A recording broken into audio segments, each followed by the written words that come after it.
નમસ્કાર, આપ જોઈ રહ્યા છો નેશન પ્લસ ન્યૂઝ. હું છું આપની સાથે હેતલ ભગત.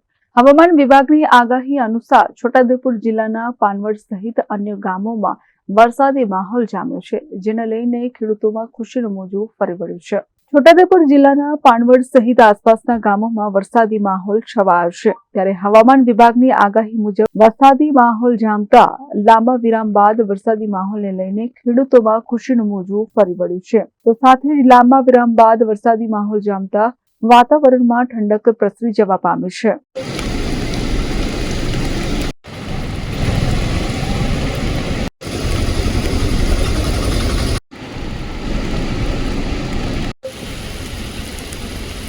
Rehan Patel, nation plus news, Chhota Udepur. સમાચારોના સતત અપડેટ મેળવવા માટે અમારી નેશન પ્લસ ન્યૂઝની યુટ્યુબ ચેનલને સબસ્ક્રાઇબ કરો, બેલ આઇકન દબાવો અને જોડાયેલા રહો ફેસબુક, ઇન્સ્ટાગ્રામ અને ટ્વિટર પર.